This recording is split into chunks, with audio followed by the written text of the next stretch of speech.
గనుడా మహోన్నతుడా, మీ శ్రేష్టమైన ఘనమైన విలువైన నామాన్ని బట్టి మీకు స్తోత్రాలు తెలియపరుస్తూ ఉన్నాను. అపారమైన మీ కృపను మాపై ఉంచారు. గడిచిన వారమంతయు కూడా మీ భద్రత కావలి మాపై ఉంచి మమ్మను మీరు జ్ఞాపకం చేసుకొని మీ బలమైన హస్తమును మాపై ఉంచి మమ్మను భద్రపరిచి పలు విధాలైన శ్రమలు, పలు విధాలైన కష్టములు, పలు విధాలైన వ్యాధులు సంభవించినప్పుడు వాటి నుండి మీరు మమ్మల్ని తప్పించి ఎదిగిస్తున్న విధాన్ని బట్టి కూడా మనసారాన్ని స్తుతిస్తున్నాము తండ్రి. కూడి వచ్చిన ప్రతి బిడ్డను దీవించండి. నీ నామం పేరిటే మేము చేరుకున్నాము. మీ వాక్యమును ధ్యానిస్తూ ఉండగా సమయోచితమైన జ్ఞానాన్ని, ఆత్మ సహాయాన్ని మీరు మాకు అనుగ్రహించి మీ చిత్తమును నడిపించి భద్రపరిచి కాపాడి కృపయు క్షేమమును కనికరము దయచేయమని ఉన్నతముగా నడిపించగల మీ చేతులలోనికి మమ్మల్ని మేమే అప్పగించుకుంటూ యేసుక్రీస్తు వారి యొక్క ఘనమైన నామములో మీకు వినయముతో వేడుకొని ప్రార్థన చేయుచున్నాను మా ప్రియ పరలోకపు తండ్రి, ఆమేన్. ఘనమైన దేవదేవునికి మొదటిగా నా హృదయపూర్వకమైన స్తుతులు స్తోత్రాలు తెలియపరుచుకుంటూ ఈ పునరుద్ధాన దినములో దేవుని పేరట మనమందరము ఆరాధించటానికి, ఆయన నామాన్ని ఘనపరచటానికి దేవుడు కలుగు చేసిన ఈ ఘనమైన స్థితిని బట్టి మనసారా దేవుని స్తుతిస్తున్నాను. చేరువచ్చిన మీ అందరిని బట్టి దేవుని కొనియాడుతూ వచ్చిన మీ అందరికీ నా ప్రత్యేకమైన వందనాలు తెలియజేస్తున్నాను. సహోదరులు కూడా వందనాలు తెలియజేస్తున్నాను. దయలో గడిచిన వారమంతయు దేవదేవుడు క్షేమంగా ఉంచారు, కృపతో నడిపించారు. అందులోకే దేవుని నామాన్ని నేను ఘనపరుస్తూ ఉన్నాను. చాలామంది కుటుంబాలు బలహీనంగా ఉన్నాయి. చాలామంది కుటుంబాలలో మరి ఈ గడిచిన వారంలో ప్రమాదాలు కూడా జరిగాయి. అంచేత జాగ్రత్తగా ఉండడానికి ప్రయత్నం చేయాలని ప్రభు పేరిట మనం చేస్తున్నాను. అనునిత్యం కూడా దేవుని సన్నిధిలో ఆయన యొక్క ధ్యానంలో మనం ప్రయాణం చేయడానికి ప్రయత్నం చేద్దాం. దైవ కృప ప్రతి కుటుంబంపై సమృద్ధిగా ఉండునుగాక. గడిచిన వారంలో ఆయా ప్రాంతాలకు కూడా వెళ్ళే భాగ్యం ఇచ్చారు. కొంత దేవుని పని చేయడానికి కూడా దేవుడు భాగ్యం ఇచ్చారు. ఈరోజు నేను బాగున్నాను అనుకునే మన జీవితాల్లో మరు క్షణంలో ఏం జరుగుతుందో మనకి తెలియదు. కనుక ఉన్న జీవితాన్ని జాగ్రత్తగా కట్టుకోవడానికి మనం ప్రయాసపడితే అది చాలా విజయవంతమైనటువంటి జీవితాన్ని ముగించుకొని మనం ప్రయాణం చేయగలం. కనుక దయచేసి మిమ్మల్ని అందరినీ కోరుతున్నాను, మనం మన కుటుంబ సభ్యుల కొరకు, సంఘ సభ్యుల కొరకు ప్రార్థించవలసిన అవసరతలు ఉన్నాయి. మార్కు గారు ఒక విభిన్నమైన కోణంలో 4వ అధ్యాయములో ఒక చక్కటి సంగతిని ఆరంభిస్తున్నారు. 35వ వచనంలో మార్కు సువార్త 4వ అధ్యాయము 35వ వచనం చదువుదాం. 35వ వచనం మార్కు సువార్త. ఆ దినమే సాయంకాలమైనప్పుడు ఆయన అద్దరికి పోదుమని వారితో చెప్పగా వారు జనులను పంపివేసి ఆయనను ఉన్నపాటున చిన్న దోణిలో తీసుకుని పోయిరి. చాలా జాగ్రత్త వినండి, మనసు పెట్టి వినండి. దేవుడు ఈ దినాన్ని మనందరితో మాట్లాడునుగాక. కొంచెం మనసు పెట్టి జాగ్రత్తగా వినండి. యేసుక్రీస్తు ప్రభువారు తన జీవిత ప్రయాణంలో ఎన్నో సంగతులు సమాజానికి బోధించారు. 1 కాదు 2 కాదు, అనేకమైన సంఘటనలు చరిత్ర పుటల్లో స్థిరంగా వ్రాయబడ్డాయి. అందులో యేసుక్రీస్తు ప్రభువారట తన సువార్త ఆరంభించిన ప్రారంభ దినాలలో మొట్టమొదట కపెర్నహూములో సువార్తను ఆరంభించారు.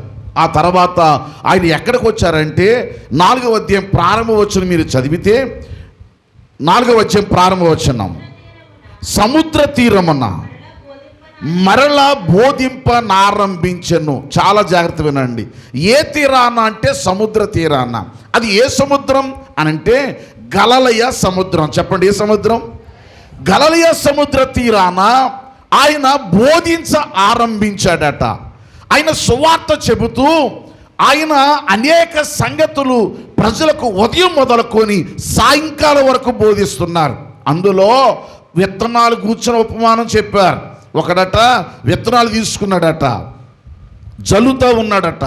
కొన్నేమో త్రోవ ప్రక్కన పడ్డాయి, కొన్నేమో రాతి నేల మీద పడ్డాయి, కొన్నేమో ముండ్ల పొదల్లో పడ్డాయి, కొన్నేమో మంచి నేలను పడ్డాయి. ఆ సంగతిని వివరించారు. అలాగూ కొన్ని సంగతులు చెబుతూ వాళ్ళందరికీ అర్థమయ్యే రీతిలో, అమ్మ మనసు పెట్టండి, ఎలా బోధించారంటే 4వ అధ్యాయం ఒకసారి చదువుదాం. 4వ అధ్యాయంలో 33వ వచనం. వారికి వినుటకు శక్తి కలిగిన కొలది ఇలాంటి అనేకమైన ఉపమానములు చెప్పి ఆయన వారికి వాక్యము బోధించెను. ఆయన ప్రజలు ఎంతవరకు వింటారో మనసు పెట్టాలి. వారు వినటానికి శక్తి కలిగిన కొలది అనేకమైన సంగతులు వారికి బోధించడం ఆరంభించారట. దైవజనం గమనించండి, కింద వచ్చిన కూడా చదివితే, ఉపమానము లేకుండా బోధింపలేదు కానీ ఒంటరిగా ఉన్నప్పుడు తన శిష్యులకు అన్నిటినీ విశదపరిచెను. మనసు పెట్టాలి. ఆయన ఒంటరిగా ఉన్నప్పుడు ప్రజలకు అర్థమయ్యే రీతిలో ఉపమానాన్ని చెప్పి దాని అర్థాన్ని కూడా చెప్పారట. అలా చెబుతూ సాయంకాలం అయింది. ఉదయం మొదలుపెట్టారు. మనసు పెట్టండి, ఎప్పుడు మొదలుపెట్టారు? ఉదయం మొదలుపెట్టారు. ఇప్పుడు ఎంతవరకు వచ్చింది? 1 గంట ప్రసంగం చేస్తే ఎంతమంది ఉంటారు ఇక్కడ? 1 గంటన్నర మాట్లాడితే ఎంతమంది ఉంటారు ఇక్కడ? వాళ్ళు ఎంతసేపు ఉన్నారట? వారు వినుటకు శక్తి కలిగిన కొలది. అంటే ఉదయం మొదలుపెట్టిన ప్రసంగం ఎప్పుడు దాకా సాగింది? సాయంకాలం వరకు. మీరు బాగా ఆలోచించండి. అంటే వారు వినడానికి ఎంత శక్తిని వారు కూడగొట్టుకున్నారు చూడండి. ఇప్పుడు సాయంకాలం అయిపోయింది, బాగా వినాలా. సాయంకాలం అయినప్పుడు శిష్యులు అనుకున్నారట, అమ్మయ్య ఇక పని అయిపోయింది. ఉదయం మొదలుపెట్టాడు, ఎప్పుడు దాకా సాగదీశాడు? సాయంకాలం అయిపోయింది, మన పని అయిపోయింది అని వీళ్ళందరూ బహుశా అనుకుంటున్నారట. అనుకునే సమయంలో ఆయన ఏమంటున్నాడు తెలుసా? మళ్ళీ చదువుదాం. ఆ దినమే సాయంకాలం అయినప్పుడు ఆయన అద్దరికి పోవుదమని. ఏమండి, వినాలి మళ్ళీ నేను చదువుతాను, అది చెప్పండి. ఆ దినమే సాయంకాలం అయినప్పుడు, ఇటు సౌండ్ రావట్లేదు నాకు. ఆ దినమే సాయంకాలం అయినప్పుడు ఆయన అద్దరికి పోవుదమని వారితో చెప్పగా, ఇప్పుడు ఎవరితో చెప్తున్నాడు తెలుసా? తన శిష్యులతో చెప్తున్నాడు. బాగా వినాలి. ఇంతవరకు ప్రజలతో మాట్లాడాడు, ఇప్పుడు ఎవరితో ఆరంభిస్తున్నాడు తెలుసా? తన శిష్యులతో ఆరంభిస్తున్నారు. ఏమని? మనము అద్దరికి పోవుదాము. వినాలి. ఎక్కడికి వెళ్ళాలి ఇప్పుడు? అంటే సముద్ర తీరాన ఒక దోణి వేసుకొని ప్రజలందరూ వస్తే ప్రజలకు వాక్యం ప్రకటిస్తూ ఉదయం మొదలుకొని సాయంకాలం వరకు సువార్త ప్రకటించి ఇప్పుడు అంటారు మనము అద్దరికి పోవుదాము. వినాలి. ఎక్కడికి వెళ్ళాలి? ఇప్పుడు ఎవరికి చెప్పబోతున్నాడు అంటే తన శిష్యులకు చెప్పబోతున్నాడు. తన శిష్యులతో చెప్పబోతున్నాడు. అద్దరిని ఏముందో తెలుసా? 5వ అధ్యాయం 1వ వచనం. వారా సముద్రమునకు అద్దరినున్న గెరాసేనుల దేశమునకు వచ్చిరి. ఏ దేశానికి వచ్చారట? గెరాసేనుల దేశానికి వచ్చారట. ఇప్పుడు సముద్రపు ఈదరిలో ఉన్న వాళ్ళు సముద్రపు ఆదరికి వెళ్ళాలి. అందరూ మనసు పెట్టండి. సముద్రపు ఈదరిలో ఉన్న వాళ్ళు సముద్రపు ఏదరికి? అద్దరికి. బాగా వినాలి. అంటే శిష్యులారా, ఇప్పుడు మనము అద్దరికి వెళ్ళాలి. అక్కడ గెరాసేనుల దేశం ఉంది, ఆ దేశానికి మనం వెళ్ళాలి. ఉదయం నుండి సాయంకాలం వరకు ప్రజలకు బోధిస్తే తన శిష్యులను పిలిచి మనం అద్దరికి పోదాం. వినాలి మీరు. ఏదరికి? ఆదరికి పోదాం, అద్దరికి పోదాం. ఈ అద్దరికి పోదాం అనే మాట ట్రాన్స్లేషన్స్లో చాలా అర్థాలు ఉన్నాయి. అందులో 2-3 మాటలు మీకు జ్ఞాపకం చేస్తాను. ఎక్కడి నుండి అక్కడికి వెళదాం. ఇంగ్లీష్ ట్రాన్స్లేషన్స్లో చాలా ఉన్నాయి. ఎక్కడి నుండి అక్కడికి వెళదాం. మరొక అర్థం కూడా ఉంది, ఈ చోటు నుండి ఆ చోటుకి వెళదాం. కానీ బైబిల్ డిక్షనరీలో కింగ్ జేమ్స్ వెర్షన్లో ఏముందో తెలుసా? ఇదిగో మనము దీనిని దాటి వెళ్ళుదాము. వినాలి మీరు, మళ్ళీ చెప్పండి, మనము దీనిని దాటి వెళ్ళుదాము. అంటే ఇక్కడ దీనిని అంటే దేనిని? సముద్రాన్ని. వినాలండి, దేన్ని? సముద్రాన్ని దాటి ఎక్కడికి వెళ్ళాలట? గెరాసేనుల దేశంలోనికి వెళ్ళాలట. ఆ గెరాసేనుల దేశంలోనికి వెళ్ళాలి అంటే ఈ సముద్రాన్ని దాటాలి. ఆత్మీయ జీవిత ప్రయాణంలో మనం ఈ భూలోకానికి వచ్చినటువంటి వ్యక్తులము, మనమందరము కూడా యాత్రికులము. చెప్పండి, ఎవరండి? మనకి వాడబడిన పదమేడు తెలుసా? మీరు పరదేశులను యాత్రికులై ఉన్నారు. అందుకే పాట పాడతాం కదా, పరవాసినినే పరవాసినినే జగమున. ఈ పాట ఎప్పుడు పాడతారా? చచ్చిపోయిన చోట, ఆ చావుకోవటం రోజున పాడతావు తప్ప మరలా ఎప్పుడైనా పాడావా? ఒకవేళ పొరపాటున స్తుతికోటం పెట్టుకున్న దగ్గరికి వెళ్ళి పరదేశులమో ప్రియుల అన్నారే అనుకోండి, అర్జెంటుగా మనల్ని అవతల బొమ్మంటారు వాళ్ళు. చావు అంటే మనకి ఇష్టం ఉండదు కదా. కొన్ని పాటలు మనం ఈ పాట ఈ చోటే పాడాలని డిసైడ్ అయిపోతాంగా. కానీ మనం ప్రతిరోజు జ్ఞాపకం చేసుకోవాలండి, మనం ఎవరో తెలుసా? యాత్రికులము, మనము పరదేశులము. మనము కూడా ఈ లోకములో కొన్ని దాటవలసిన యాత్ర ఉంది, ఒక పాత్ర ఉంది నీకు. ఇప్పుడు ప్రభువైన యేసుక్రీస్తు వారు అంటారు, మనము అద్దరికి పోదాం. ఎక్కడికి వెళదాం? అద్దరికి పోదాం. అద్దరికి వెళ్ళాలంటే ఏం చేయాలో తెలుసా? ఈ సముద్రాన్ని దాటాలా.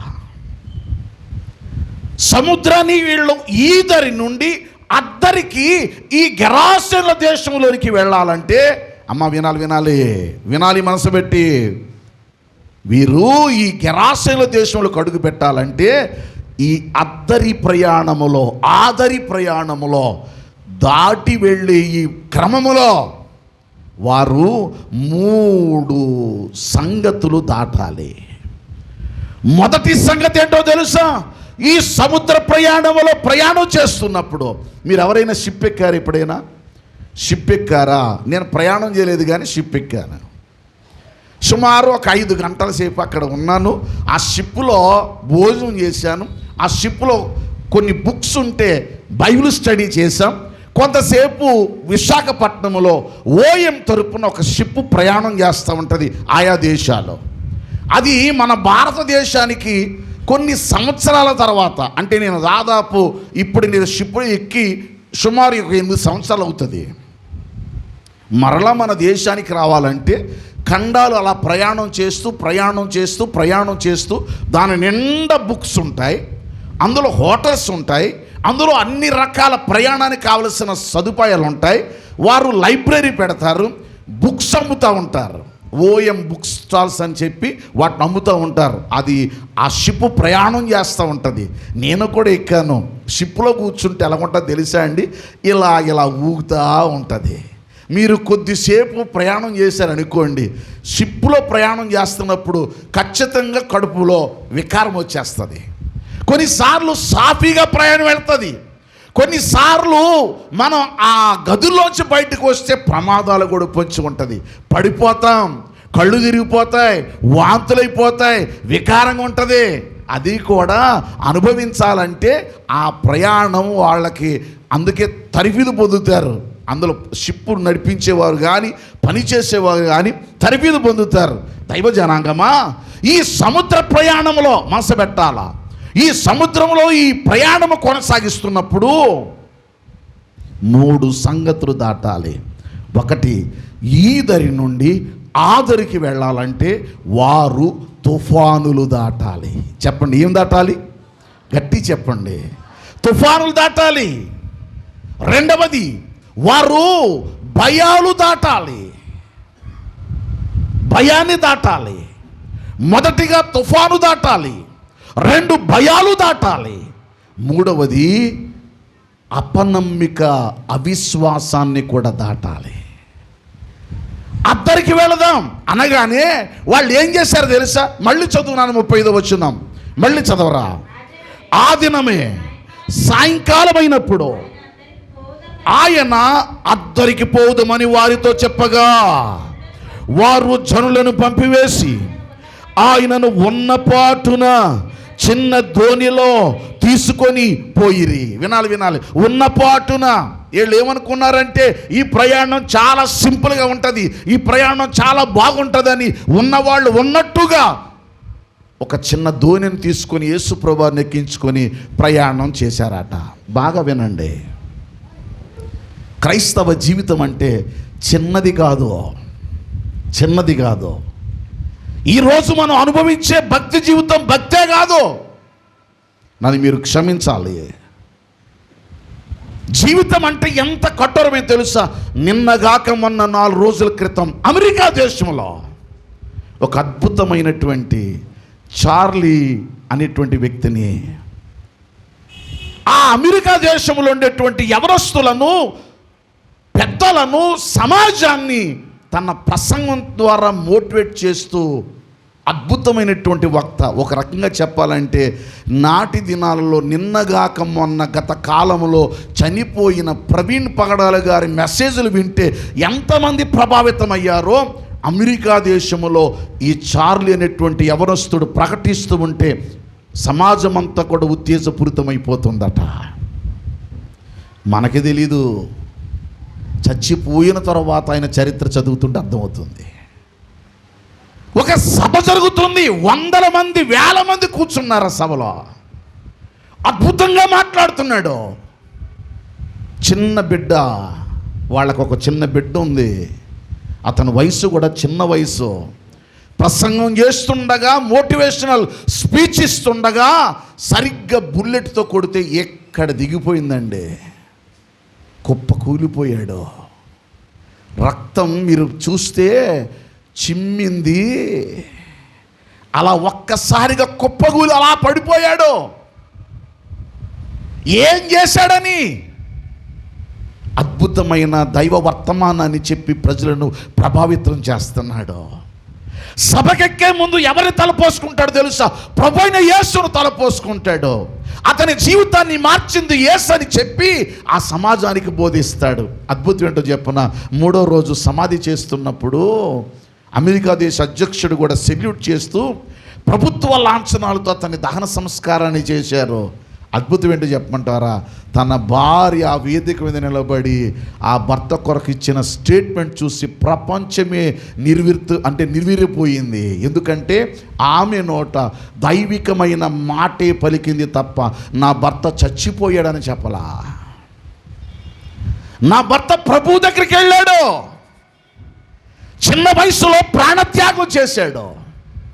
భారతదేశానికి, ఒరిస్సా రాష్ట్రానికి గ్రహం స్టెయిన్స్ అనేవాడు వచ్చాడు. తన భార్యను, తన బిడ్డలను తీసుకొని కుష్టు వ్యాధిగ్రస్తులను బాగు చేయడానికి వెళ్ళి ఆ పుళ్ళుతో ఉన్న వాళ్ళ దగ్గరికి వెళ్ళి వీళ్ళ చేతులు పెట్టి ఆ పుళ్ళు కడిగి వీళ్ళే ఆయింట్మెంట్లు రాస్తూ, మెడిసిన్ ఇస్తూ, చక్కగా వైద్యం చేస్తూ పరిచర్య చేస్తున్న వాళ్ళని తండ్రి కొడుకులు ప్రయాణం చేసి ఒక సభకెళ్ళి వస్తూ ఉండగా పెట్రోల్ పోసి తగలబెట్టేశారు.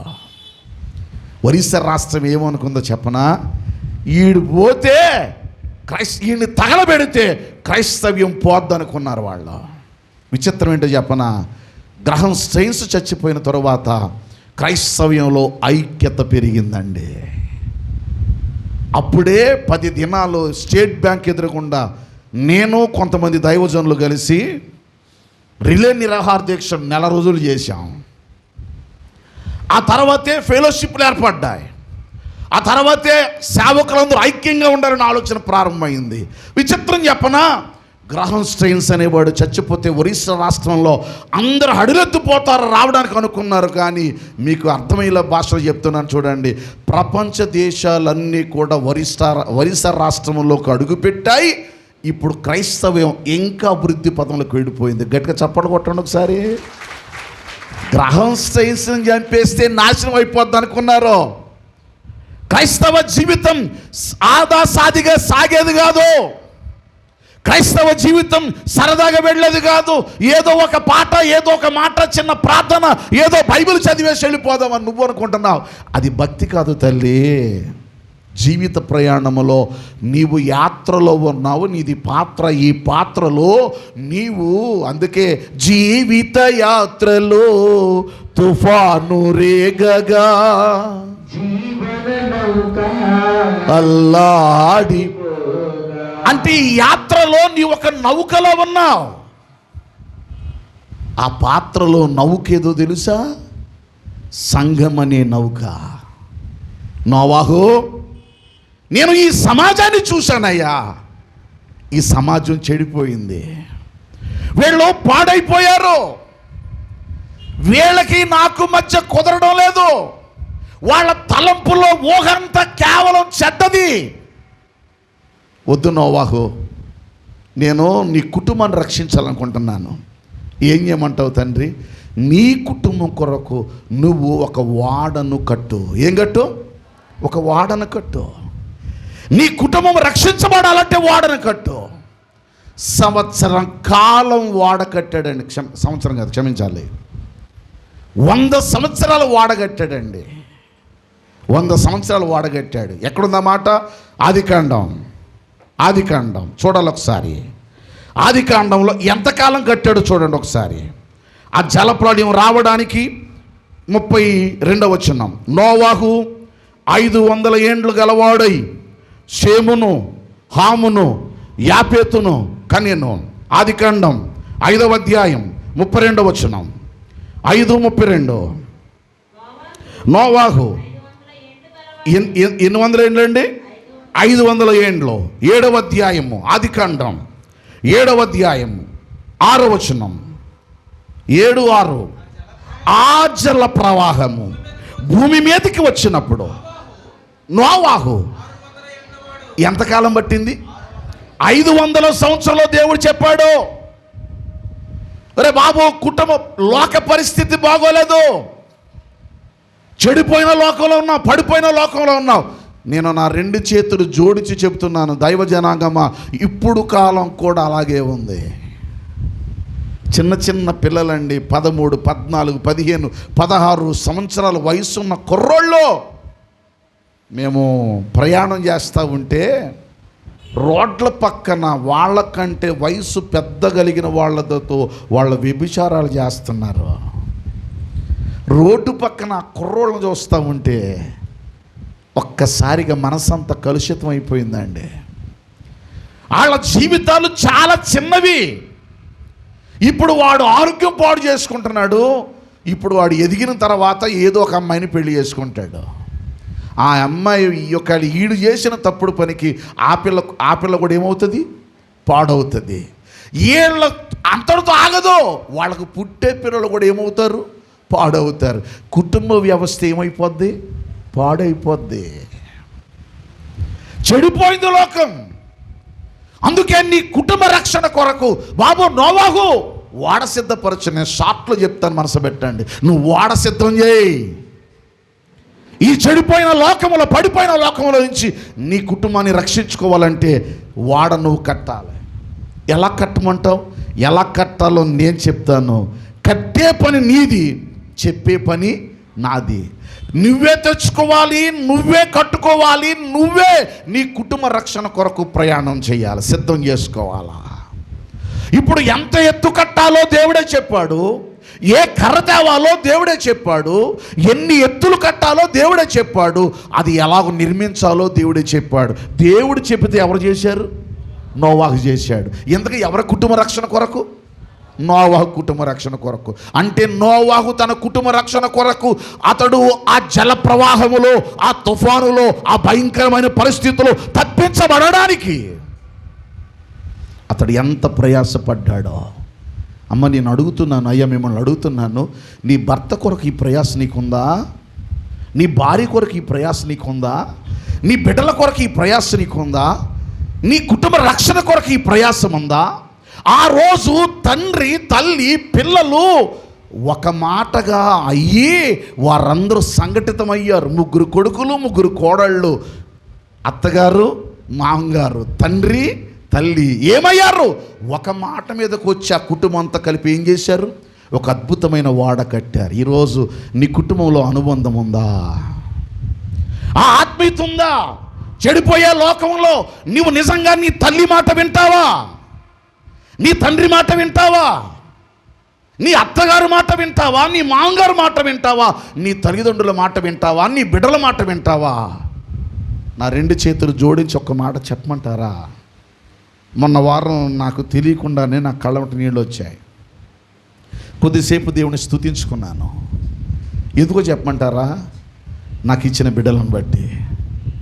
అరే నాకు నా జీవితంలో నాన్న ఈ కారు బాగోలేదురా, నా పరిస్థితి బాగోలేదు, కొంచెం పరిస్థితులు కొంచెం తారుమారుగా ఉన్నాయి కదా అని చెప్పి ఆ కారు వదిలేశాను.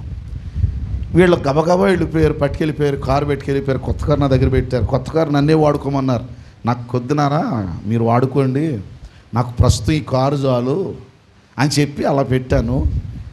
నాకు ఎంత శ్రమ అనేసరికి వీళ్ళ సంఘటితమైపోయి సుమారు 1000 రూపాయలు ఖర్చు పెట్టి ఆ టైర్లు మార్పించేసి కార్లంతా చక్కగా చేసేసి నా చేతులు పట్టుకొచ్చి అలా చేసిన ప్రయత్నం చూసినప్పుడు నిజంగానే దేవుని స్తుతించాను. ఈ దినాలలో కనీసం తల్లిని పట్టించుకునేవాడు కానీ, తండ్రిని పట్టించుకునేవాడు కానీ, అంటే కొన్ని కుటుంబాలు ఉన్నాయి, వారిని దేవుడు సమృద్ధిగా దీవించుగాక. నేను అంటాను, మీరు చచ్చే వరకు ఇలాగే ఉండండి. మీ తల్లిదండ్రులను, మీకు కలిగిన అత్తమామలను గౌరవించండి. ఒకవేళ అత్తలుంటే కోడలను ప్రేమించండి, కోడళ్ళుంటే అత్తను ప్రేమించండి. అమ్మా, తల్లిదండ్రులను గౌరవించండి, పూజించండి. జీవితం చాలా చిన్నదండి బాబు. ఈ ప్రయాణాల్లో మీ కుటుంబాన్ని కట్టుకోవడానికి సమస్తాన్ని కూడా జాగ్రత్త పరుచుకోండి. నా బిడ్డలను చూసి మనసారా స్తుతించాను. మావాడు ఇక పెద్దోడు పట్టుకెళ్ళాడు, ఆయన చేయించుకొచ్చాడు, ఈయన కూడా వెళ్ళిపోయి చేయించుకొచ్చేసాడు, తెచ్చేసారు, నా చేతుల్లో పెట్టేశారు. నాకు ఇంట్లో నేను ఇల్లు మారాను కదా, అక్కల ఇంటి దగ్గర ఉన్నప్పుడు వేరే పరిస్థితి, అక్కడి నుంచి బయటకు వచ్చేసాను, ఇల్లు మారాను, అన్నీ ఎక్కువ ఖర్చులు అయిపోతున్నాయి. ఎలాగంటే మావోడు చిన్నోడు కూడా దేవుడు కృపనిచ్చేసాడు. నాది తెలియకుండా ఆడు మట్టుకాడు. మా డాడీకి వేడి నీళ్ళు కావాలా, మా డాడీకి ఇది కావాలా. మనం పిల్లల ద్వారా ప్రేమించబడ్డం కూడా దైవ కృపేనండి బాబు. ఇక్కడ తల్లులను ప్రేమిస్తున్న బిడ్డలు ఉన్నారు. దేవుడు మిమ్మల్ని దీర్ఘాయుష్తో నింపుగాక. ఇక్కడ ఆత్మీయులైన వాళ్ళు ఉన్నారు. దైవ జనాంగమా, నేను సంతోషంతో చెప్తున్నాను, ఏ కుటుంబంలో తల్లిదండ్రులకు విధేయత కలిగి ఉంటారో, ఏ కుటుంబంలో తండ్రి మాట తల్లి మాటకు ఎదురు చెప్పకుండా, మాటకు చెప్పకుండా, ఒకవేళ తల్లి మాట్లాడుతున్న తండ్రి మాట్లాడుతున్న లోబడి బ్రతుకుతారో దాని ద్వారా వచ్చే ఆశీర్వాదం ఎంత అంత కాదు, మీపై దేవుడు సమృద్ధిగా వాటిని అనుగ్రహించుగాక. కొడుకు ఎదిగాడంటే కొడుకును చూసి తండ్రి ఎలాగుండాలో తెలుసా? నా కొడుకు ఉండగా నాకేంటి అనుకోవాలా తండ్రి, నా పిల్లలుంటే నాకు చాలు అనుకోవాలా, నా భార్య ఉంటే నాకు చాలు అనుకోవాలా. ఒకవేళ మళ్ళా చెప్తున్నాను, భర్తగా నీకేమైనా ద్రోహం చేస్తే నీ భర్త మానసికంగా కృంగిపోవాలన్న, ఇంత మంచి భార్యకు నేను అన్యాయం చేశానా, ఇంత మంచి భర్తకు నేను అన్యాయం చేశానా, ఇంత మంచి బిడ్డలకు నేను అన్యాయం చేస్తున్నానా, మానసికమైన కృంగుదల ఉండాలా. దైవ జనాంగమా, మన కుటుంబాలలో ఆ ప్రేమ అనురాగాలు కావాలి అంటే, కుటుంబాలు చక్కపరచబడాలంటే, ఆ కుటుంబాల రక్షణ కొరకు నిత్యము ప్రయాసపడుదుముగాక. ఆ ప్రయాస ఉండాలా. ఎందుకని? ఇప్పుడు తుఫాను ఎదుర్కోవాలి నోవాహు. పాయింట్లోకి వచ్చేస్తాను. జీవిత ప్రయాణంలో మనకు కూడా తుఫాన్లు ఉన్నాయి. మళ్ళా చెప్తాను. ఈదరి నుండి అద్దరికి వెళ్ళాలంటే, వీళ్ళు గెరాసేనుల దేశంలోకి అడుగు పెట్టాలంటే సముద్రము దాటాలా. వినాలి, ఏం దాటాలా? సముద్రం దాటాలా. ఈ సముద్రము దాటే ప్రయాణంలో వీళ్ళు 3 పరిస్థితులు ఎదురవుతాయి. మొదటి పరిస్థితి, అప్పటికప్పుడు గబగబా దోణి ఎక్కేశారు. ఒక దోణి ఏర్పాటు చేసుకున్నారు, ఎక్కేశారు. కానీ ఎదురు కాబోతున్న పరీక్ష ఏంటో వాళ్ళకి అర్థము కాలేదు. నువ్వు కూడా ప్రభుని నమ్మావుగా, ప్రభు కావాలనుకుంటున్నావుగా? లోకం లాంటి పరిస్థితి కాదు కదా. లోకం లాంటి పరిస్థితి ఏంటి? నువ్వు వెళితే చాలు, నువ్వేదో మొక్కితే చాలు, లోకంలో ఉన్న విధి విధానాలు అది కదా. కానీ ఆత్మీయ జీవితం అలాంటిది కాదు. క్రైస్తవ జీవితం ఎంత ప్రమాదకరమైందో తెలుసా?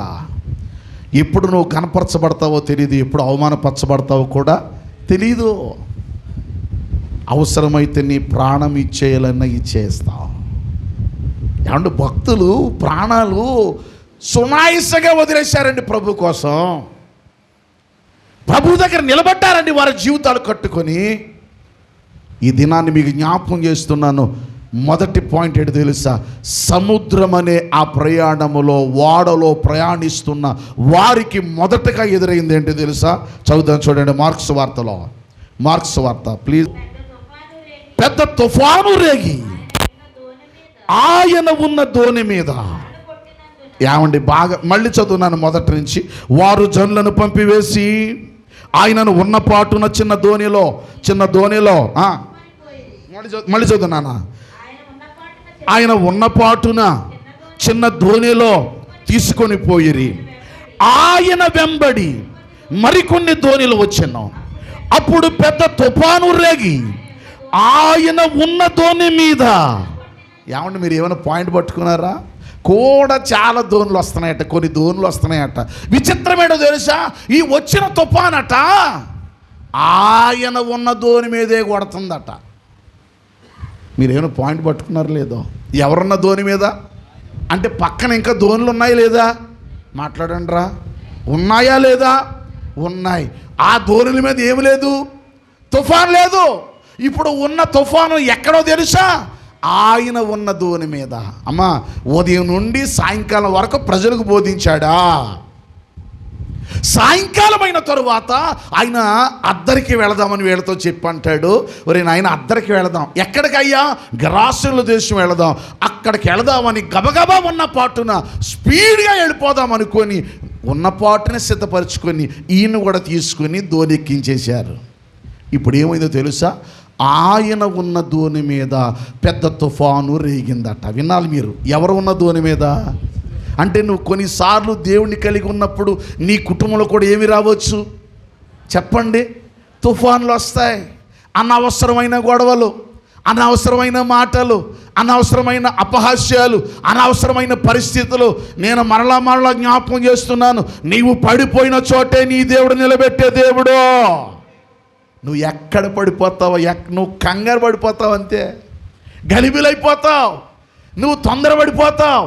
దేవుడికి తెలుసు నీ స్థానాన్ని ఎలా మార్చాలో, దేవుడికి తెలుసు నీ స్థితిని ఎలా మార్చాలో, దేవుడికి తెలుసు నీ పరిస్థితి ఎలా మార్చాలో. ఇప్పుడట శిష్యులు ఉన్నారు. ఇప్పుడు వీళ్ళు గెరాసేనుల దేశం అడుగు పెట్టాలంటే వీళ్ళ జీవితంలో మొట్టమొదట చేయవలసిన పని ఏంటో తెలుసా? వీళ్ళు పెద్ద తుఫానును ఎదుర్కోవాలా. పాత నిబంధనలో కానీ భక్తుల జీవితాలలో తుఫానులు ఎందుకు వచ్చాయి తెలుసా మీకు? తుఫానులు ఎందుకు వచ్చాయి తెలుసా? 4 సందర్భాలను బట్టి తుఫానులు వచ్చాయి.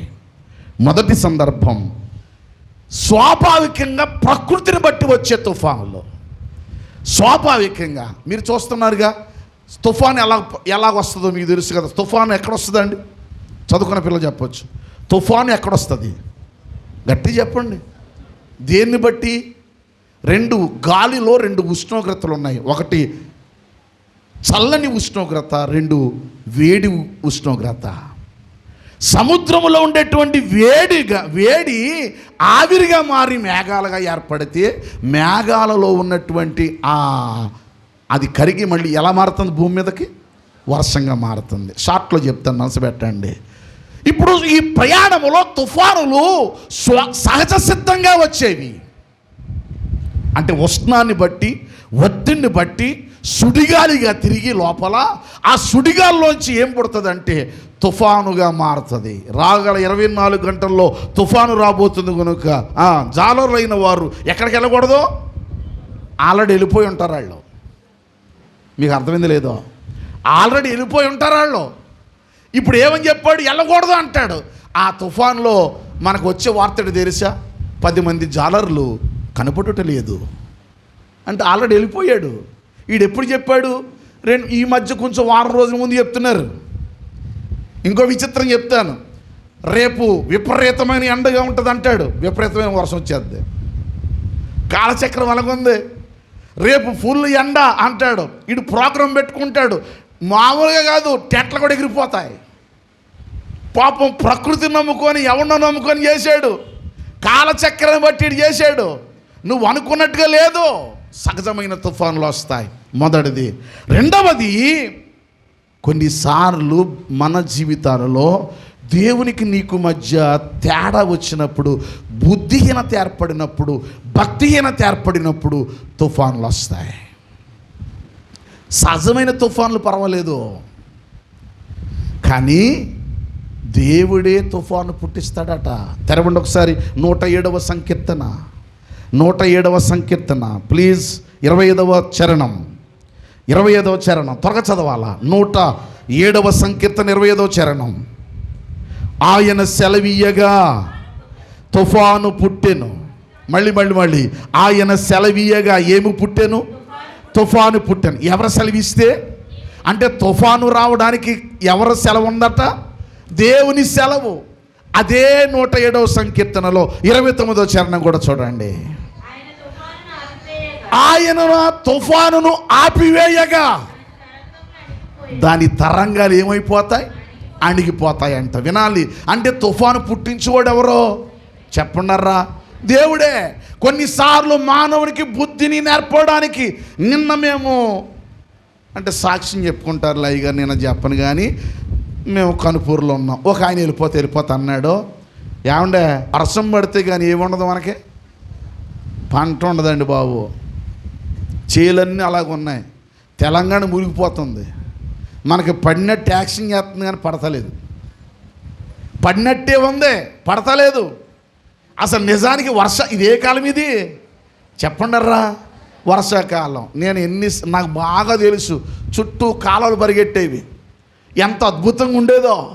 ఇప్పుడు వర్షాలు పడుతున్నట్టు నటిస్తున్నాయి, కానీ కొన్ని ప్రాంతాల్లో కొట్టుకుపోతున్నారు. విచిత్రం ఏంటంటే హైదరాబాదులో కూడా ఇళ్ళు మునిగిపోతున్నాయి, కొట్టుకుపోతున్నాయి. కొన్ని ప్రాంతాలు కొట్టుకుపోతున్నాయి. అమ్మా, తుఫానులు పుట్టించువాడు ఆయనేనట, తుఫానులను ఆపేవాడు కూడా ఆయనేనట. ఎందుకు పుట్టించావు నాయన తుఫాను? బాబు, నువ్వు ఇద్దరి నుండి అద్దరికి వెళ్ళాలా? ఇది జీవన యాత్ర. మళ్ళీ జీవిత యాత్రలో ఎంత రెడీగా ఉన్నారో మళ్ళీ స్టార్ట్ చేద్దామా? రెడీ, 1 2 3. జీవిత యాత్రలో జీవన నౌక అల్లాడి. జీవన నౌక తుఫాను వస్తే ఏమవుతుందట? అల్లాడిపోతుందంట. ఎందుకు? నేను ప్రయాణం వెళ్తుంటే నాకు ఎక్కువ వీడియో పెట్టారు, బిడ్డ అల్లాడిపోతున్నాడని. జీవిత ప్రయాణంలో నౌక అల్లాడిపోతుందట. సడన్గా మారిపోద్దండి. ఎంత బాగుంటావో సడన్గా మారిపోద్ది. క్షణం నువ్వు ఎంత బడా చేస్తావు, ఎంత అందంగా ఉన్నావు, ఎంత ఆనందంగా ఉన్నావు. ఈ అందము ఆనందము ఉండాలంటే ఎవరి కృప ఉండాలిరా? దేవుని కృప. సడన్గా మారిపోద్ది నీ చక్రం. దేవుని కృప లేదే నీ బ్రతుకుల్లో కాంతి లేదు. క్షణమే కదండి. 2 వారాల క్రితం, ఇప్పుడు కూడా జయశ్రీ గారు కనపడలేదు నాకు. బహుశా ఉన్నారమ్మా? ఏదైనా ఊరెళ్ళారా? ఎవరో రాలేదు. ఈవేళ చాలామంది రాలేదు. దేవుడు వాళ్ళని ఎలవలాగా దీవించగాక. ఆమె చెప్పండి, పర్లేదు. వచ్చిన వాళ్ళందరినీ దేవుడు దీవించుగాక. పెందలకాడ వచ్చేటట్టు చేయనుగాక. ఆమె చెప్తలేదు. రైట్, మనసు పెట్టండి. 2 వారాల క్రితం, అంటే మన మొదటి ఆదివారం రోజున, మొన్నగాక అంతకుముందు నా దగ్గరికి ప్రార్థన చేయించడానికి వస్తుందేమో అనుకున్నాను. ఎంత అల్లాడిపోయిందో. కృంగిపోయి ఎక్కడ అడుగు పెట్టిన దగ్గర నుండి ఏ ఒక్కరోజు కూడా మనకు సంఘానికి దూరంగా లేదా బిడ్డ? వీళ్ళదొక టీము, వీళ్ళ ఒక గ్యాంగ్ అనమాట. వీళ్ళు ఏ పైన ముందుండేవారు. తన జీవితంలో తుఫాను వచ్చిందే, అల్లాడిపోయింది కదండి ఆ బిడ్డ. ఎంత గట్టిగా ఏడ్చేసిందండి. ఇప్పుడు మొన్నేమో వల్లూరు నాయమూర్తి గారట. నేను మొన్నే అనుకున్నాను ఇలా కూర్చొని, కుర్రోడు ప్యాంట్ వేసుకొని కూడా క్షణం ఇంత బాగున్నాం. కుర్రోళ్ళు అనుకుంటున్నారా? ఈ వచ్చే వ్యాధులకు కుర్రోళ్ళు పెద్దోళ్ళు తేడా లేనే లేదండి బాబు. వయసుతో నిమిత్తం లేదు. ఇప్పుడు జీవిత యాత్రలో తుఫానులు ఉంటాయి. ఈ తుఫానులు ఎవరిస్తే? పరమేశ్వరుడు తెలుసా, దేవుడు ఇస్తేనే. ఎందుకని? 4 సంగతులు. మొదటిది సహజమైన తుఫానులు. రెండో మనిషి బుద్ధిహీనతను బట్టి వచ్చే తుఫాను. ఉదాహరణకి యోనా పారిపోతున్నాడు. ఎక్కడి నుంచి? నినివే పట్టణం నుండి తర్షీషు పట్టణానికి, నినివే పట్టణంకి వెళ్లకుండా పారిపోతున్నాడు. అది అతని బుద్ధిహీనత. సముద్రం మీద ఏమొచ్చిందట? పెద్ద తుఫాను రేగిందట. యోనా గ్రంథం 1వ అధ్యాయంలో ఆ సంగతి ఉంటుంది, మీరు చదవచ్చు 4వ వచనంలో. యోనా గ్రంథం 1వ అధ్యాయం 4వ వచనంలో తుఫాను వచ్చింది. ఎందుకంటే యోనా బుద్ధిహీనత. అమ్మ మనసు పెట్టండి, చదవండి. అయితే యెహోవా సముద్రము మీద ఉన్న మైకులు కూడా ఇవ్వండి నాన్న, చదివే వాళ్ళకి ఉన్న మైకులు కూడా ఇవ్వండి, ఇంకా మైకులు ఇవ్వండి. రైట్, మళ్ళీ చదువు నాన్న. అయితే యెహోవా సముద్రము మీద పెద్ద గాలి పుట్టింపగా. ఏమండి ఏమొచ్చింది? మీరు ఈ పాయింట్ నోట్ చేసుకోండి. తుఫాను రావాలంటే గాలి ప్రభావాన్ని బట్టి మాత్రమే వస్తుంది. తుఫానుకు సూచన ఏంటి తెలుసా? గాలి ప్రభావాన్ని బట్టి. పెద్ద తుఫాను, పెద్ద గాలి వచ్చిందంట. ఎవరిని బట్టి? యోనా గారిని బట్టి. చెప్పండి రా, ఎవరిని బట్టి? ఓడ తలకిందులైపోతుంది, ప్రయాణం సాగడం లేదు. సరుకులను తీసి సముద్రంలో పాడేశారు, అయినా తుఫాను ఆగడం లేదు.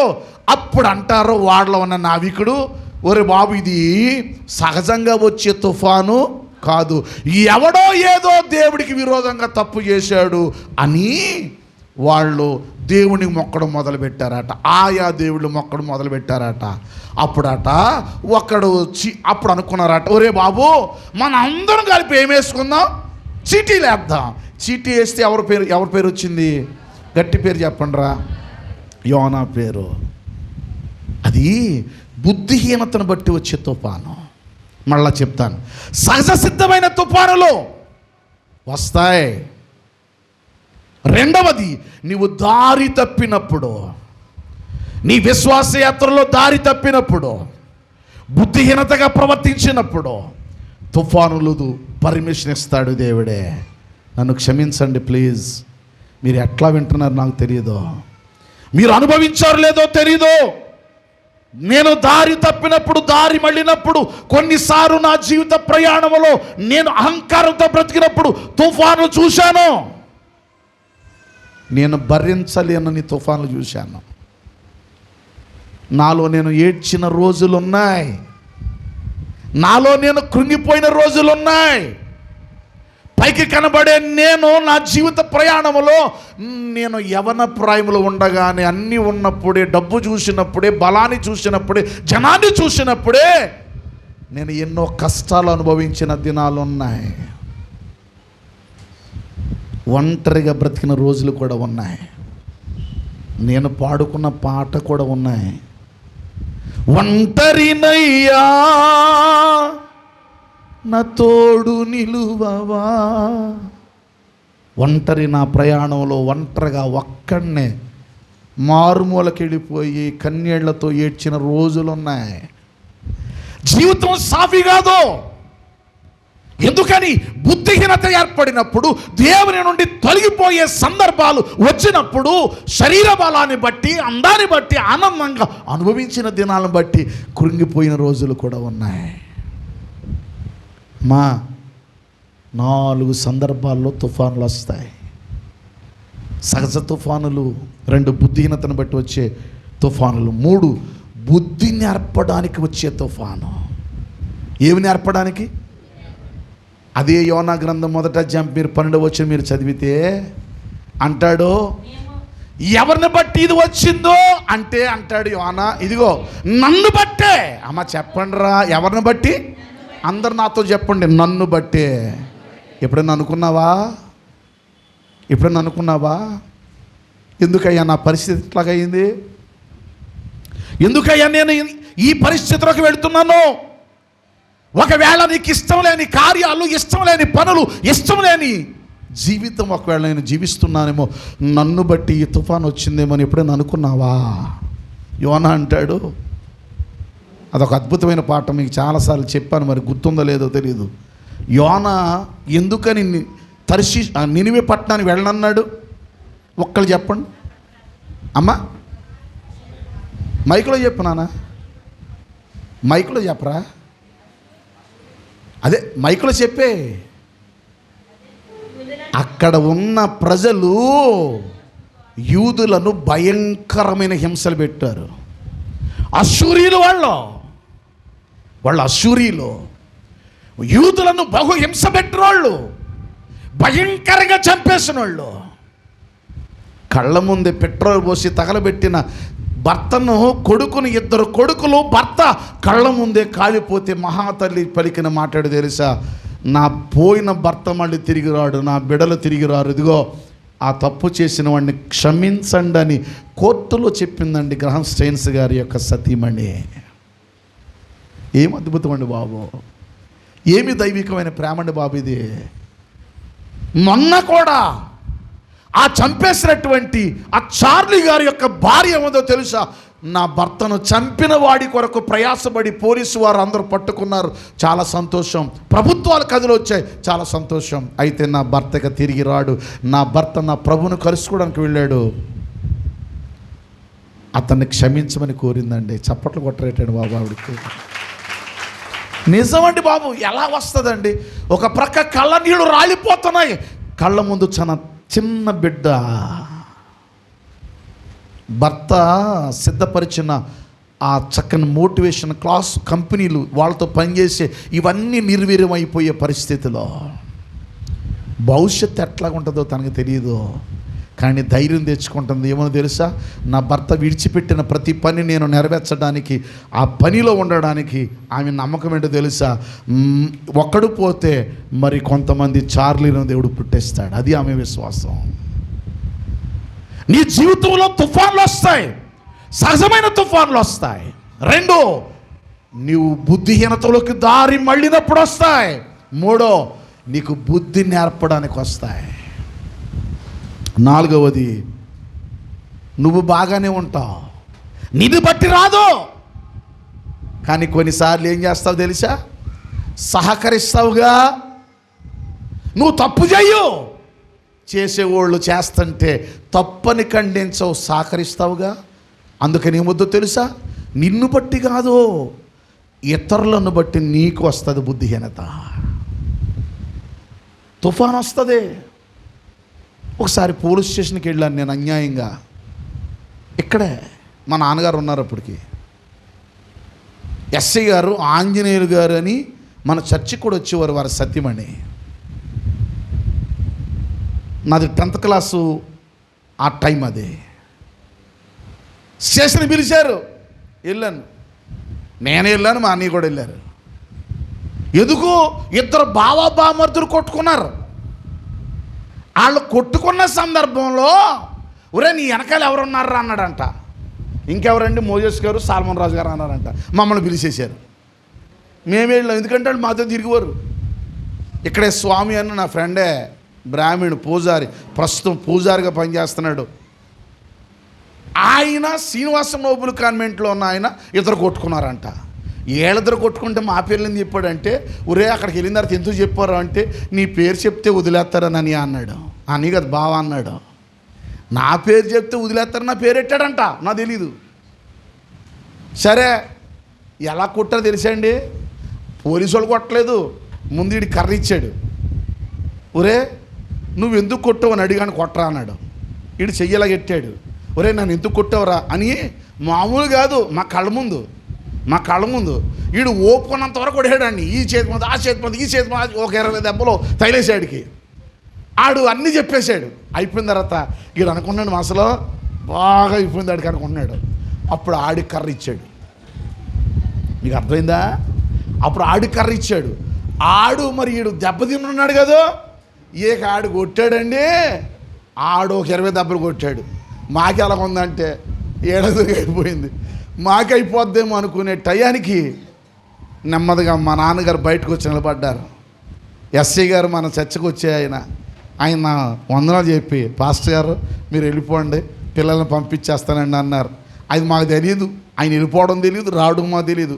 మేము ఎలాగున్నాం అనుకుంటున్నాం, మాకు అయిపోద్దేమో, మాకు పడిపోద్దేమో అనుకునే టైంలో దగ్గర పిలిచి అన్నాడు, నీ పేరు ఎందుకు వచ్చింది, నీ పేరు ఎందుకు వచ్చింది, మీ తండ్రి ఎవరో మీరెవరో, మీ పేర్లు ఎందుకు ప్రస్తావించబడ్డాయి? కారణం ఏంటో చెప్పనా? మీ తండ్రి సేవకుడైతే మీరు పనికిమానుళ్ళ లోకంలో తిరుగుతున్నారు కాబట్టి అని ఫుల్గా తిట్టకుండా చక్కగా గడ్డెట్టి పంపించాడు, కొట్టకుండా పంపించాడు. ఎందుకు చెప్పిన ఎగ్జాంపుల్?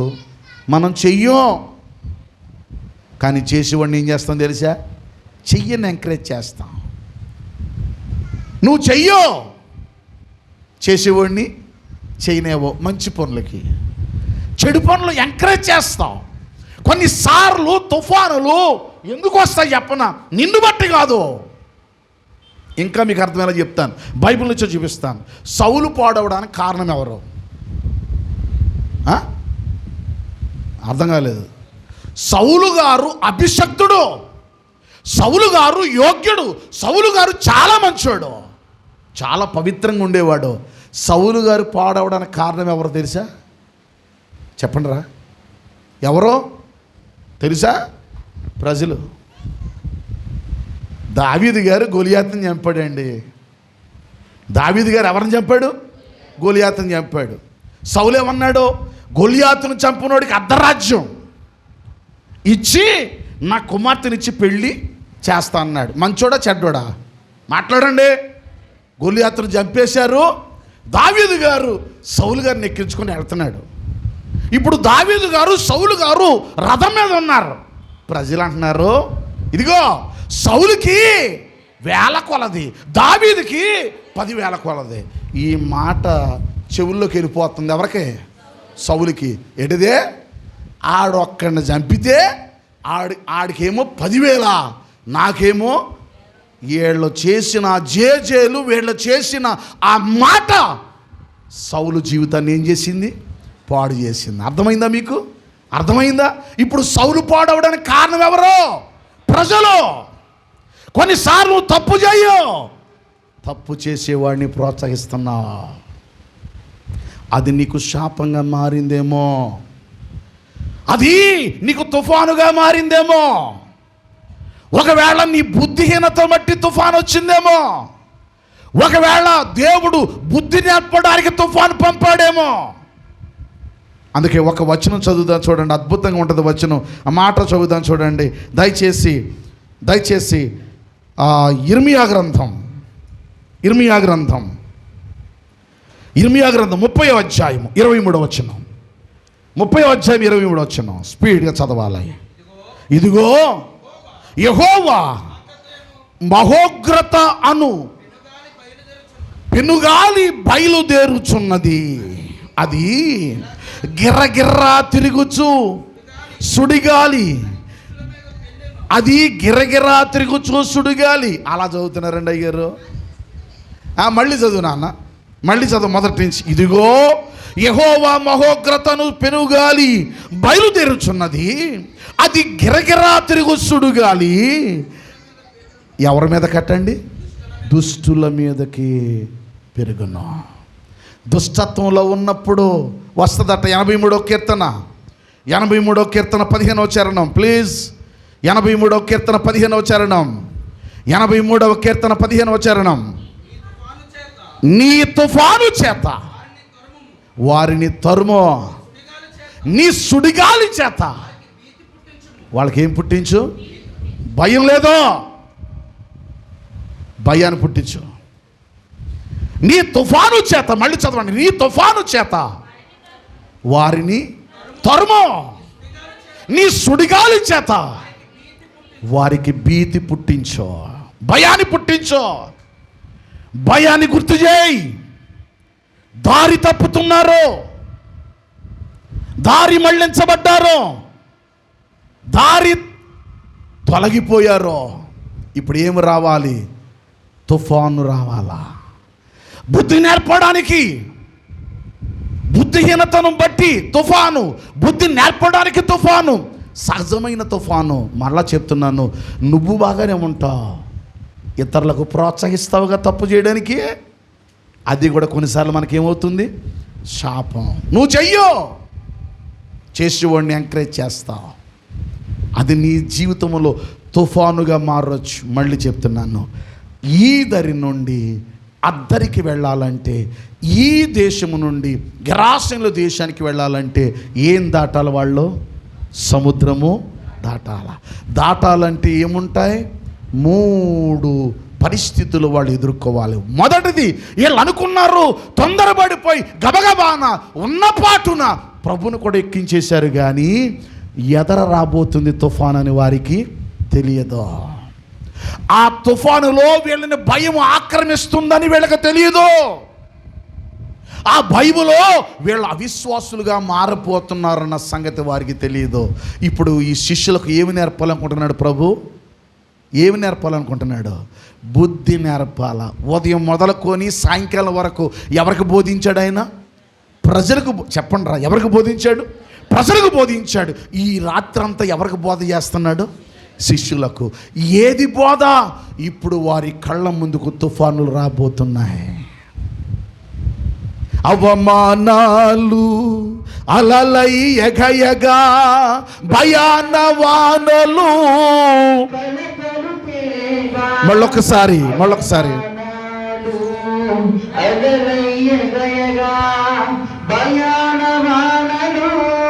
కలతలు తేగా నా యేసయ్యా. అంటే నీకొచ్చే తుఫానులు ఏంటో తెలుసా? అవమానాలు.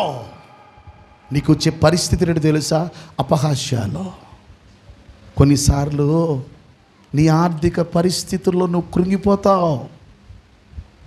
వ్యాపారాలు, ఉద్యోగం చేస్తావు, రూపాయి ఆశీర్వాదకరంగా మార్చబడదు. వ్యాపారం చేస్తావు, ఆశీర్వాదంగా మార్చబడదు. కష్టపడతావు, ఆశీర్వాదంగా మార్చబడదు. కొన్నిసార్లు నీవు నష్టాలలో కూరుకుపోతావు. ఇవన్నీ తుఫాన్లేనండి. ఎందుకు అసమాధానంకి వెళ్ళిపోతావో తెలియదు, ఎందుకు దెబ్బలాడుకుంటారో తెలీదు. సడన్గా నవ్వుకున్న వాళ్ళు కొట్టేతంద దెబ్బలాడుకుంటారు. సౌండ్ బాగాలేదు. మేము కనుపూరులో 10 గంటలు మొదలెట్టారు. ఈ ఇంటోళ్ళు ఆ ఇంటోళ్ళు, ఈవిడ ఈ ఊరికి మేంచి, ఆవిడ ఆ ఊరికి మేంచి. మామూలుగా కాదు, ఇలాగే ఈవిడ ఎక్కడి నుంచి ఇలాగని మేము చూడడం నవ్వుకోవడం. ఇక మేము బయలుదేరి వచ్చే సమయానికి కారు ఎక్కేసరికి ఆవిడ ఈ ఇంటికాడికి వచ్చి ఈవిడిని వాళ్ళ కోళ్ళు ఏదో మాట్లాడుకుంటున్నారు. ఓ 3 గంటలు దెబ్బలాడుకుని ఉంటారా? 3 గంటల పైనే. ఎంత గట్టిగా ఈవిడేమి ఇలాగంటే ఇలా అంటుంది ఈవిడ ఇలాగంటుంది. ఎంత దెబ్బలాడుకొని మళ్ళీ మేము వచ్చే సమయానికి ఆవిడ ఈ ఇంటి దగ్గరికి వచ్చి వీళ్ళతో మాట్లాడుతుంది. ఒరే ఇది చూడండి రాని లోపల మళ్ళీ ఆ ఇంటి దగ్గరికి వెళ్ళిపోయింది. నేను ఎంత ఆశ్చర్యపోయాను. ఎందుకు వచ్చిందో తెలీదు. భార్య భర్తలు కూడా అంతే, అప్పుడుదా బాగుంటారు, ఎందుకు కొట్టుకుంటారో తెలీదు. ఈడికైనా వాలేస్తాడు, ఆవిడికైనా వాలేస్తుంది. చిన్న మొక్క తేడా వచ్చేస్తుంది.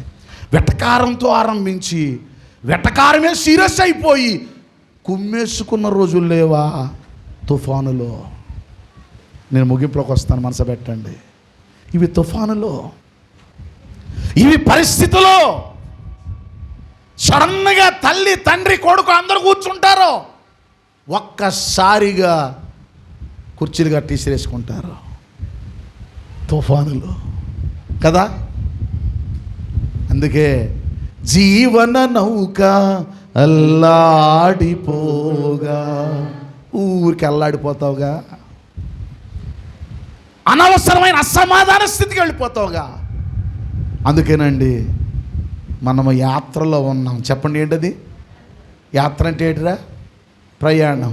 ఈ దరి నుండి ఆ దరికి. ఇప్పుడు యేసు ప్రభు గెరాసేను దేశానికి రావాలి అంటే శిష్యులకు బోధ చేయడానికి ఏం పంపించాడో తెలుసా? పెద్ద తుఫాను రేగిందంట. చెప్పాలి. ఏ తుఫాను? పెద్ద తుఫాను. రేగడమే కాదండి, అందరు నాకు చెప్పండి, ఆయన ఉన్న దోణి మీద. ఇంతకీ ఈ తుఫాను దేని మీద పడుతుంది? కూడా ఇంకా దోణులు ఉన్నాయి, కూడా ఇంకా చాలా దోణులు ఉన్నాయి. మీరు చదువుకోండి, కూడా దోణులు వస్తున్నాయి. ఇప్పుడు తుఫాను ఏ దోణి మీద పడింది? ఆయన ఉన్న దోణి మీదే. ఎందుకని? బుద్ధి నేర్పాలా, వీళ్ళకి పాఠం నేర్పాలా. తుఫానులు వస్తాయి, పరిస్థితులు వస్తాయి, తారుమారు అవుతాయి. ముగింపు చేస్తాను, మనసు పెట్టండి. ఈ తుఫానులో నుంచి నీ జీవితం కట్టుకోవాలంటే యోనా ఒక పరిష్కారం చెప్తున్నాడు. ఏమని? ఇదిగో నన్ను బట్టియే. అందరు నాతో చెప్పండి, ఎవరిని బట్టి? నన్ను బట్టి. ఏమొచ్చింది? నిజంగా ఎవరు మట్టుకాళ్ళు అనుకుంటే, భర్త అనుకుంటే, నన్ను బట్టే ఈ గొడవ, నన్ను బట్టే ఈ సమస్య, నన్ను బట్టే అని భార్య, నన్ను బట్టే అని భర్త, నన్ను బట్టే కొడుకు, నన్ను బట్టే తల్లి, నన్ను బట్టే తండ్రి అని ఇలాగ అనుకున్నారనుకోండి, సమాధాన స్థితి ఎవరిస్తారో? అబ్బా, నువ్వు తగ్గితే తప్పేటండి. చెప్పానుగా నాకు వచ్చిన సంతోషం నా బిడ్డలను బట్టి సంతోషిస్తాను. ఎందుకని? పొరపాటున నేను నోరు జారిపోయినా. మొన్నే బైబుల్ డిస్కషన్, వ్యక్తిగత కూడా కాదు, ఆడు స్పీడ్గా నాతో యుద్ధానికి వచ్చాడు. నాకు మా నాన్నగారు కూడా గుర్తొచ్చారు. మా నాన్నగారు, మేము కూడా అలాగే, నేను రాజానియా నాన్నగారు అలా మాట్లాడుకునేవాళ్ళం. చివరి దినాల్లో అలా మాట్లాడుకోవడం. ఇంకా అంత మాత్రం కాదు, చిన్ని మాస్టర్ని తెలుసు, గోడ మీద నేను వాక్యం డిబేట్ సిద్ధపడుతున్నాను. నా తండ్రి పైన ఉన్నాడు, ఆయన అక్కడి నుంచి నేను పాయింట్లు రాస్తుంటే నేను మర్చిపోయిన పాయింట్లు అని గుర్తు చేసి రాయించేవాడు. ఈయనే రాశాడు. ఆయన బ్రతికుండగా డిబేట్ చూడలేదు. ఆయన చనిపోయిన నెలకి మళ్ళీ డిబేట్కి వెళ్ళాను. నా ప్రభువు ఏంటో ఎంత గొప్పదో తెలుసా? ఎవడైతే యేసు నామం మీద మాట్లాడడానికి వచ్చాడో ఆడు రాలేదు, ఆడు తరపున కోండు పంపాడు. త్యాగరాజు మాస్టర్ ఇంట్లో జరిగింది. విచిత్రం ఏంటో చెప్పన, ఆ సబ్జెక్ట్ మీద 16 ప్రశ్నలకు ఆన్సర్ రాస్తే అది బుక్కుగా తయారు చేయలేక, ప్రింట్ చేయలేక, పేపర్ మీద రాసి పంపిన దాన్ని ఈయనే రాశాడు. అది హైదరాబాద్ థియలాజికల్ కాలేజీకి పంపిస్తే ఆ కాలేజీలో ఆ రాసిన బుక్లెట్ని బట్టి నాకు డాక్టరేట్ ఇచ్చారు. నిజం, వాస్తవం ఇది. ఆ రోజు నేను జ్ఞాపకం చేసుకుని మీ ఇద్దరం కూడా ఎలా చేసుకున్నాం. ఈ ఇంటికి వెళ్ళిపోయాడు. ఈడన్నాను ఏమనుకోకుండా, నా కొడుకు కదండి, అందరూ కూడా మీరు అనాలే, కానీ నా బిడ్డ కదా నేనే అంటున్నాను. వెళ్ళిపోయాడు. నిమిషం ఆగలేదు, నాకు మెసేజ్ పెట్టాడు, డాడీ నేను తప్పుగా మాట్లాడాను డాడీ, నన్ను క్షమించండి, నేను నేర్చుకుంటాను డాడీ. అంటే నాకు జాలి అయిపోయిందండి. నేను అలాగ ఉండిపోయాను. ఒరే నాన్న నాది కూడా తప్పేరా, నేను కూడా స్పీడ్గా, నేను ఏదో టెన్షన్లో ఉన్నాను రా. నీ మెసేజ్ చూశాను లేరా, ఈడిది చూశానండి. ఈ మధ్య నేను అంటే మా వాడితో, మా చిన్నోడితో అంతలా మాట్లాడేవాడిని కాదు, కానీ ఆడితో అంతలా మాట్లాడలేదు. కానీ ఈ మధ్య మాట్లాడుతున్నాను. ఈ మధ్య దగ్గరయ్యాడు. నాకు అయ్యి కొంటున్నాడులే. మంచిది, దేవుడు ఏమైనా దీవించుగాక. వెంటనే క్షమాపణతో కూడిన మెసేజ్. ఏం గొప్ప చెప్పండి. నీ భర్త దగ్గర నువ్వు తగ్గితే వచ్చే నష్టం ఏంటమ్మా? ఏంటి నష్టం? నీ భర్త దగ్గర నువ్వు తగ్గుతున్నావు, ఎవరి దగ్గర తగ్గుతున్నావు? నీ భర్త దగ్గర నీ పరువు ఏంటంటాను నేను. నీ భార్య దగ్గర నీ పెత్తనం ఏంటంటాను. నీ పిల్లల దగ్గర నువ్వెందుకు నేను తగ్గాననుకుంటావు. ఒక్కొక్కసారి విపరీతమైన ఆలోచనలు చేస్తే నాకు మళ్ళా అనిపిస్తుంది, మన కుటుంబంలో మనవాళ్ళ దగ్గర తగ్గకపోతే ఎవరి దగ్గర తగ్గుతావు? ఎవరి దగ్గర తగ్గుతామా? నువ్వు తగ్గాలో వద్దా నేను బయట చెప్పను, కానీ బైబిల్ ఒకటే చెప్పింది, తనను తాను తగ్గించుకునేవాడు హెచ్చించబడతాడు. తగ్గావా? నీ భార్య నీ మాట వినడం లేదు, మంచిగా లేదు, నేను అంటాను, నువ్వు వదిలేయి. కాదో, నీ భార్య నీ ప్రేమ అర్థం చేసుకునేటంతగా నువ్వు తగ్గు. నీ ప్రేమ అర్థం చేసుకోవాలి. మళ్ళీ చెప్తున్నాను కదా, ఎలాంటి భర్తనా నేను బాధ పెట్టానా నీ భార్య ప్రశ్న వేసుకోవాలి. ఇలాంటి భర్తగా నేను అన్యాయం చేస్తున్నానని భార్య అనుకోవాలి. ఇలాంటి భార్యక నేను అన్యాయం చేశానని భర్త అనుకోవాలి. మనస్సాక్షి గుద్దుకోవాలి, పని చేయాలి. యోనా చేసిన పని అదే. నేను ఒకే పాయింట్ చెప్తున్నాను, ఉన్న 2 పాయింట్లు ఎప్పుడు చెప్తాను తెలీదు. ఇతడు అబ్రహాం కుమారుడని మొదలెట్టాను, మధ్యలో అది కూడా ఆపేశాను. ఎందుకు అబ్రహాం కుమారుడని పిలువబడ్డాడో జక్కయ్యకి అది కూడా 3 సంగతులు ఉంటాయి. చాలా సంగతులు విడిచిపెడుతున్నాను. కారణం చెప్పమంటారా? నాకు కూడా మిమ్మల్ని చూసి ప్రశాంతత ఉండడం లేదు. మీరు దుర్దినములు వీటి యందు నాకు సంతోషము లేదని చెప్పు. సంవత్సరాలు రాకముందే, అవి మనకు రాకముందే, మన కళ్ళ ముందు పడకముందే, అమ్మా నేను మళ్ళా చెప్తున్నాను, నీ బ్రతుకును నా బ్రతుకును మార్చుకుందాముగాక. సరిదిద్దుకుందామండి, సరి చేసుకుందాం. అవకాశం ఉంటే వచ్చే వారం 2 సంగతులు జ్ఞాపకం చేస్తాను. తుఫానులు ఎందుకు ఎవరు పంపుతారు? దేవుడే. ఎందుకని? 1 సహజమైన తుఫానులు, 2 బుద్ధిహీనతను బట్టి వచ్చే తుఫాను, 3 బుద్ధి నేర్పే తుఫాను, 4